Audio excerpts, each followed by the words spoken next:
जय हिंद दोस्तों, मैं कुणाल आपका स्वागत करता हूँ। यह हमारे एथिक्स के सीरीज का दूसरा वीडियो है और आज का टॉपिक है नैतिकता।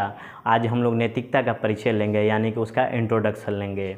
हमारे जीएस पेपर 4 में 3 शब्दावलियाँ बहुत ही महत्वपूर्ण ढंग से मेंशन किया गया है।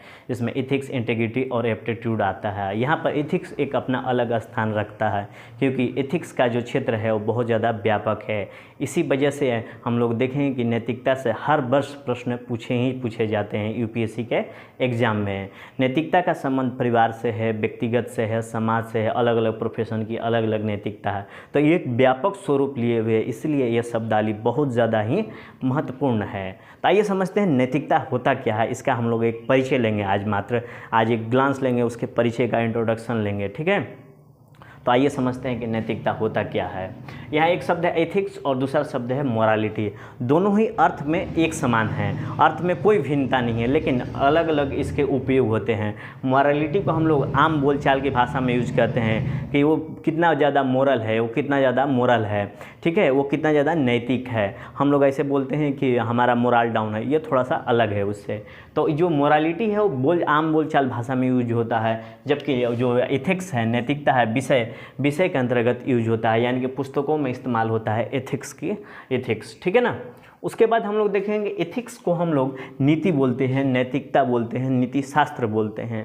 अगर इसी नीति को अगर राज्य से जोड़ देते हैं तो वो राजनीति कहलाने लगता है, यानी कि राज्य की पॉलिसी क्या है इसको हम लोग समझते हैं, वही क्या कहलाता है, राजनीति। अगर इसी का हम लोग सिस्टमेटिक ढंग से अध्ययन करने लगे तो राजनीति शास्त्र कहलाता है। वो हमारे विषय से विषयगत है, विषय से अंतर है, विषय से इतर है। तो हम लोग थोड़ा सा देखते हैं कि राजनीति होता क्या है, इसको थोड़ा सा समझते हैं।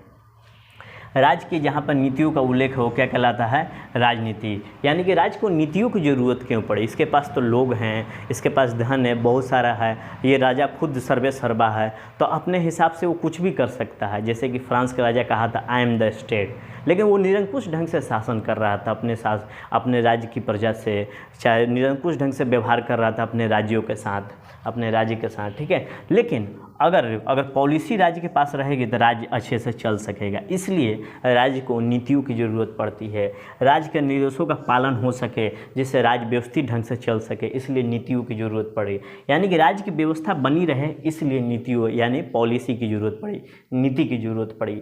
राज्य कैसे चलता है, लोगों को जानकारी होना चाहिए। जानकारी कैसे मिलेगा कि राज्य की पॉलिसी क्या है, राज्य हमारे लिए क्या क्या करेगा, ये पॉलिसी में जारी होता है। राज्य के प्रति नागरिकों के क्या क्या कर्तव्य है और राज्य को अपने लोगों के लिए क्या क्या करना है, इसलिए पॉलिसी जारी की जाती है। और जिस तरीके से इस तरह का शासन व्यवस्था चलेगी वो क्या कहलाती है, राजनीति। उसके बाद देखेंगे कि यही राजनीति को हम लोग अगर समाज पर आरोपित कर लेते हैं तो वो नैतिकता कहलाने लगता है। यानी कि नीति से नैतिकता निकला है, यानी कि ये समाज से जुड़ा हुआ शब्द है। जैसे हम लोग देखेंगे कि जब राज्य जैसा संस्थान नहीं था, इंस्टीट्यूशन नहीं था, कबीलाई समाज तो जरूर था ना, शुरुआत तो समाज से ही होती है ना, तो उस समय समाज तो था ही। उस समाज को चलाने के लिए, समाज को व्यवस्थित ढंग से उबारने के लिए, उसको एक अलग नियमों में बांधने के लिए तो नीतिगत व्यवस्था तो थी ना, तो वो समाज से, इसलिए जो कहते हैं कि जो नीति नैतिकता है वो समाज से जुड़ा हुआ शब्द है।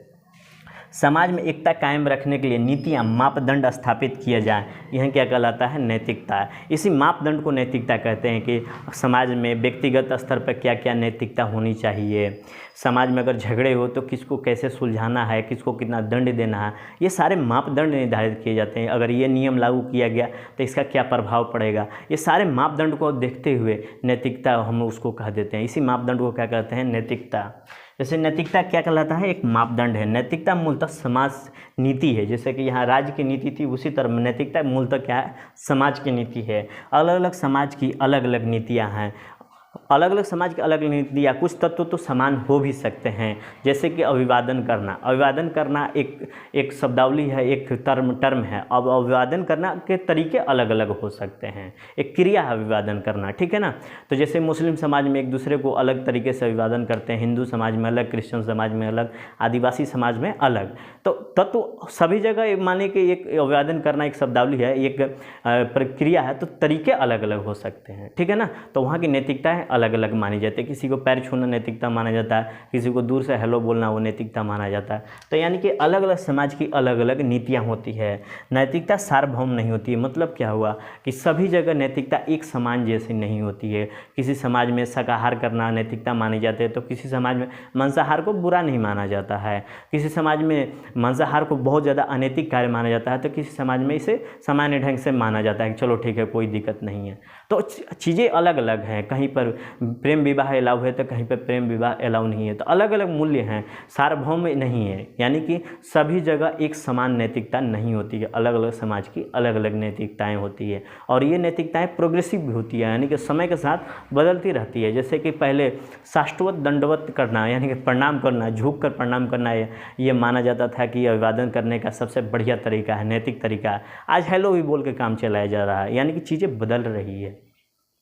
तो यानी कि नैतिकता सार्वभौम नहीं होती है। समाज यानी कि इसको हम लोग एक समेट कर देखें पूरे इस स्लाइड को, कि समाज अपनी व्यवस्था को बनाए रखने के कुछ मापदंड निर्धारित करते हैं। इसी मापदंड को क्या कहा जाता है? नैतिकता।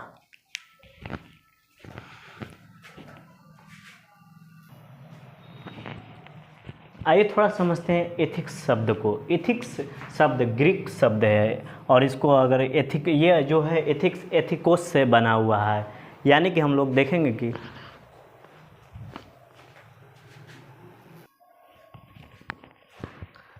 आइए थोड़ा एथिक्स शब्द को समझते हैं। एथिक्स शब्द ग्रीक शब्द एथिकोस से बना हुआ है। इसकी उत्पत्ति एथोस से हुई है। ठीक है, आप समझते हैं एथोस होते हैं क्या है? एथोस का मतलब है कि चेतना कैसी है। यानी कि एग्जाम्पल लेते हैं ग्रामीण समाज की, तो ग्रामीण समाज कैसे सोचते हैं, कैसे समझते हैं, कैसे विचार करते हैं, कैसी उनकी संस्कृति है। यानी कि कुल मिलाकर कहें कि ग्रामीण समाज की संस्कार कैसा है, यही होता है एथोस। ठीक है, तो उसके अंतर्गत एथोस का सोचना, समझना, विचार करना, संस्कृति कैसी है, और कुल मिलाकर समाज कैसा है, कुल मिलाकर संस्कार कैसा है, इसको हम लोग कहते हैं एथोस। तो यानी कि एथिक्स शब्द है ग्रीक शब्द एथिकोस से बना हुआ है। ठीक है, उसके बाद देखते हैं एथोस। इसका मतलब होता है रीति रिवाज और परंपरा। यानी कि पास्ट में इन्हीं नैतिकता की भूमिका निभाई। जब नैतिकता का हम लोग परिचय नहीं जान पाए थे, नैतिकता का व्यापक रूप नहीं आया था, तो एथोस जो है रीति रिवाज परंपरा, यही नैतिकता का रोल अदा करते थे। जैसे कि एग्जांपल लेते हैं कि अभी पद्मावत मूवी में घूमर था, घूमर जो डांस था उसको लेकर बहुत ज़्यादा विवाद उत्पन्न हुआ कि घूमर जो होता है पुरुष के सामने नहीं किया जाता है, रानियाँ नहीं करती है। तो ये क्या हो रहा है? ये नैतिकता का परिचय दिया जा रहा है कि इस तरह से नैतिक आचरण होना चाहिए। और एग्जाम्पल ले लेते हैं खाप पंचायत का, विजातीय विवाह नहीं होना चाहिए, यानी कि दूसरे कास्ट में विवाह नहीं होना चाहिए। यानी कि विवाह ना होना कोई बड़ी ये बात नहीं है। विवाह ना होना खाप पंचायत के द्वारा सजा देना, ये नैतिकता का मापदंड निर्धारित कर रहा है। यानी कि अगर विजातीय विवाह रहा तो नैतिकता का हनन हो रहा है। अगर घूमर डांस रानियाँ कर रही हैं, पुरुष के सामने कर रही हैं, तो नैतिकता का हनन हो रहा है। यानी कि जितने हैं घूमर डांस, विजातीय विवाह, ये रीति रिवाज और परंपरा है। और यही रीति रिवाज परंपरा पास्ट में क्या किस चीज़ का रोल अदा करती थी? नैतिकता का। ठीक है, आप देखेंगे जो परंपरा और रीति रिवाज है वो नैतिकता का रोल अदा नहीं करती हैं, ये नैतिकता नहीं होती हैं। ठीक है ना, परंपरा जो होती है वो ग्रेटर देन रीति रिवाज होता है। यानी कि परंपरा बड़ी चीज़ है, जबकि रीति रिवाज छोटी चीज़ है। परंपराओं को निभाने के लिए रीति रिवाज होती है, मतलब जो परंपराओं को निभाने के लिए रीति रिवाज होती है। एक एग्जाम्पल के तौर पर देखें तो शादी जो होता है ये परंपरा है, लेकिन शादी में जो 7 फेरे लिए जाते हैं वो क्या कहलाता है? रीति रिवाज। यानी कि परंपरा जो होता है बड़ी चीज़ होता है रीति रिवाज से। तो यानी कि शादी जो है परंपरा है और रीति रिवाज 7 फेरे हैं। तो परंपराओं को निभाने के लिए, यानी विवाह को निभाने के लिए, शादी विवाह को निभाने के लिए रीति रिवाज लाया जाता है। परंपरा गहरी चीज़ है, लॉन्ग लास्टिंग है। मानी कि परंपरा जो होती है गहरी चीज़ होती है, लॉन्ग लास्टिंग होती है। यानी कि ये अंत नहीं होता है जल्दी से, ये बहुत दिनों तक चलता है। यानी कि शादी परंपरा, तो ये जो होता है शादी जो होती है एक परंपरा है, तो शादी होने की प्रक्रिया शुरू से और अभी तक है। लेकिन जो प्रक्रिया 7 फेरे जो रीति रिवाज है ये बदलती रहती है, कुछ ना कुछ बदलाव आते रहता है। पहले कुछ और ढंग से रीति रिवाज निभाया जाता था, आज शादियों में कुछ और ढंग से रीति रिवाज निभाया जा रहा है। तो जो परंपरा होती है गहरी चीज़ है, लॉन्ग लास्टिंग होती है। रीति रिवाज में बदलाव होते रहता है, जो रीति रिवाज होता है उसमें बदलाव होते रहता है। नैतिकता को अगर देखें तो नैतिकता व्यक्ति का आंतरिक विशेषता है, इनर वर्चू है, आंतरिक विशेषता है इसका। किसी व्यक्ति का आचरण कैसा होना चाहिए। आचरण के अंतर्गत देखेंगे कि जो एक आचरण को एक्शन बोलते हैं, उसका हाव भाव कैसा है, पहनावा कैसी है, भाषा कैसी है, ये यानी कि इसका हाव भाव, पहनावा, भाषा, ये सब अंतर से डिसाइड हो रहा है कि कैसे होगा, ठीक है ना। यानी कि अनुकरण कैसा होगा, यानी गुण विशेषता कैसी होगी, ये आंतरिक गुणों से जुड़ा हुआ नैतिकता शब्दावली है। यानी कि समाज अपनी व्यवस्था को कायम रखने के लिए प्रत्येक व्यक्ति से अच्छे आचरण, अच्छे नैतिक आचरणों का अपेक्षा करता है। समाज किन गुणों को नैतिक एवं किन गुणों को अनैतिक मानता है, तो हम लोग देखेंगे थोड़ा सा क्लासिफिकेशन करके कि वो क्या उचित है, क्या अनुचित है, यानी कि मतलब क्या होगा, क्या सही और क्या गलत है, उसके आधार पर नैतिक और अनैतिक का निर्धारण होता है। क्या शुभ है, क्या अशुभ है, यानी कि क्या कल्याणकारी है, क्या विनाशक है, क्या अच्छा है, क्या बुरा है। तो इन आधारों पर नैतिक और अनैतिक होने का प्रमाण दिया जाता है। यानी कि नैतिकता क्या हो जाती है, कसौटी हो जाती है व्यक्ति और समाज के लिए कि क्या सही है, क्या गलत है, क्या शुभ है, क्या अशुभ है, क्या उचित है, क्या अनुचित है। ये क्या डिसाइड करता है, ये कसौटी है, समाज की ये कसौटी है, व्यक्ति की ये कसौटी है नैतिकता।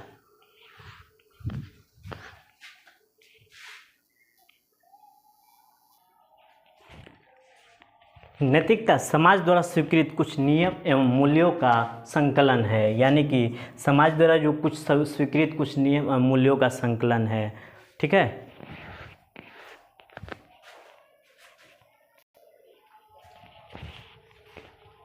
नैतिकता जो है समाज द्वारा स्वीकृत कुछ नियम एवं मूल्यों का संकलन है। नैतिकता व्यक्ति के आचरण का मूल्यांकन करता है। जैसे कि देखें कि नैतिकता समाज से विकसित हुई है, समाज को व्यवस्थित करने के लिए विकसित हुई है। सामाजिक मूल्य है, यानी कि नैतिकता जो क्या है, सोशल वैल्यूज़ है, ये इंडिविजुअल वैल्यू नहीं है, समाज के मूल्य है, व्यक्तिगत मूल्य नहीं है। जैसे कि एक एग्जांपल के तौर पे लेते हैं कि शराब पीना अलाउ है, लेकिन कहाँ पर, एक निश्चित जगह पर जो डिसाइडेड है बार है, वहाँ पर ये डिसाइड किया गया है कि वहाँ पर जाकर शराब पी सकते हैं, लेकिन आप बीच चौराहे पर शराब नहीं पी सकते हैं। तो यानी कि सामाजिक मूल्य है कि आप बार में जाके पीजिए, अपने घर में पीजिए, वो ठीक है, लेकिन आप बीच चौराहे पर शराब पिएंगे तो ये आपके लिए ये अनैतिक माना जाएगा। यानी कि ये सामाजिक मूल्यों से इतर है, अलग है, ठीक है। ये इंडिविजुअल वैल्यूज़ नहीं है, ये सोशल वैल्यूज़ है नैतिकता। नैतिकता का निर्धारण समाज के संदर्भ में होता है, ना कि व्यक्ति के संदर्भ में। यानी व्यक्तिगत स्तर पर आप घर में कुछ ही कीजिए, दंड बैठक लगाइए, तोड़ फोड़ कीजिए, कोई मतलब नहीं है। लेकिन अगर बाहर जाकर आप सार्वजनिक संपत्ति का नुकसान कर रहे हैं, बीच सड़क पर व्यायाम करना शुरू कर दे रहे हैं, वहाँ बैठकर शराब पी रहे हैं, लोगों को गाली दे रहे हैं, तो ये अनैतिक माना जाएगा, क्योंकि ये सामाजिक मूल्यों के सामाजिक मूल्यों से इतर है, सामाजिक मूल्यों से अलग है। यानी नैतिकता का निर्धारण समाज के संदर्भ में होता है, व्यक्ति के संदर्भ में नहीं होता है। नैतिकता सामाजिक मूल्य है, समाज ही इसको पोषित करता है। यानी कि समाज इसको पोषण देता है, समाज ही इसको बदलता है और समाज ही इसका बीज डालता है। यानी कि किसी तरह का नैतिकता का विकसित करना है तो समाज ही विकसित करता है, उसका बीज डालता है, उस बीज को पोषित करता है, ठीक है। तो समाज ही सब कुछ निर्धारण करता है नैतिकता के संबंध में। तो यानी कि जो नैतिकता है वो सामाजिक वैल्यू है। नैतिकता सामान्य व्यक्ति पर लागू होता है, ना कि विक्षिप्त और बीमार या बच्चा पर। यानी नैतिकता जो होता है सामान्य व्यक्ति पर लागू होता है, विक्षिप्त पर नहीं। आप लोग देखे होंगे कि रोड के किनारे या रोड पर कुछ नंगे मानसिक रूप से विक्षिप्त लोग रोड पर दौड़ना शुरू कर देते हैं, नंगा ही, मतलब कुछ बिना कपड़े के ही दौड़ना शुरू कर देते हैं। तो इन पर नैतिक और अनैतिक होने का आचरण नहीं लगाएंगे। बच्चा जो है वो कुछ भी गलती कर सकता है, इसको नैतिक और अनैतिक रूप में इसको छूट है कि इसको मानसिक रूप से विक्षिप्त और बच्चों को नैतिक और अनैतिक के मूल्यों में हम लोग बारे में हम लोग बांध कर नहीं देखेंगे। सामान्य व्यक्ति पर नैतिक और अनैतिक होने का आरोप लगाया जाता है कि ये अनैतिक है या नैतिक है। तो यानी कि जो नैतिकता है सामान्य व्यक्ति पर लागू होता है, ना कि विक्षिप्त और बीमार व्यक्ति पर, ना ही बच्चों पर। जैसे कि कपड़े न पहनना कुछ आदिवासी समाज में अलाउ है, उसको छोड़ दीजिए, वो बात अलग है। लेकिन जो सामाजिक आज हम लोग जिस समाज में रहते हैं वहाँ पर कपड़ा पहनना नैतिक माना जाता है। अगर वही कपड़ा नहीं पहन के जाते हैं तो आपको अनैतिक माना जाएगा, लेकिन बच्चे और पागलों को छोड़कर। बच्चे और मानसिक रूप से असंतुलित व्यक्तियों को छोड़ गए।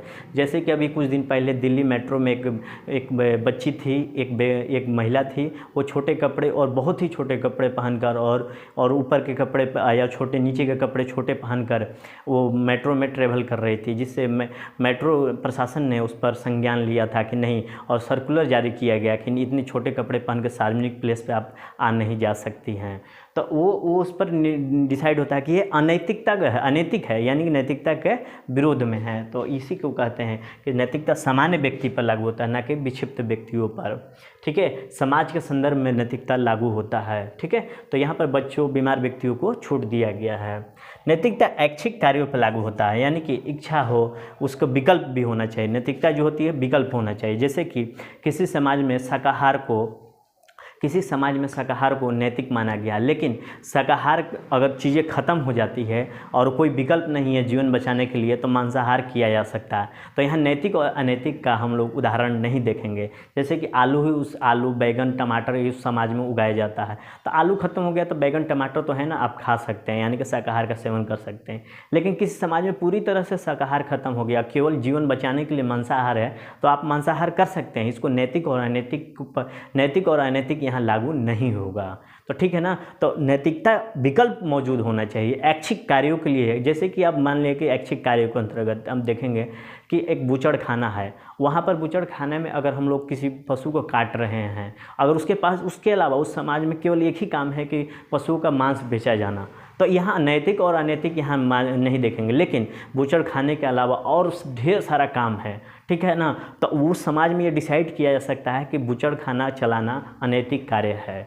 ठीक है ना, तो यहाँ पर विकल्प मौजूद होना चाहिए कि आप शाकाहार कर रहे हैं, लेकिन आपको जीवन बचाने के लिए अगर शाकाहार खत्म हो गया तो मांसाहार करना जरूरी ही है, तो वहाँ नैतिक और अनैतिक यहाँ लागू नहीं होगा।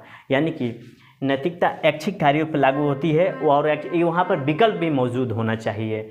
और जैसे कि अनैतिक कार्यों पर नहीं लागू होता है, जैसे सांस लेना हो गया, हृदय धड़कना हो गया, ये तो प्रकृति का देन है। आप किसी समाज में कह दिया कि सांस लेना अनैतिक कार्य है, तो क्या इस पर लागू होगा? नहीं, अनैच्छिक कार्यों पर नैतिकता लागू नहीं होती है। नैतिकता केवल ऐच्छिक कार्यों पर, जहाँ पर विकल्प मौजूद है, वहाँ लागू होती है। ठीक है, नैतिकता का निर्धारण विकल्प उपलब्ध हो, और विकल्प ही नहीं है तो नैतिक और अनैतिक होने का मतलब ही क्या है? एक आदमी है और एक कार्य है, चाहे एक कोई पेशा है, तो उसमें नैतिक और अनैतिक लेने का मतलब ही नहीं है। अगर अनैतिक मूल्य निर्धारित करना है तो ढेर सारा विकल्प होना चाहिए।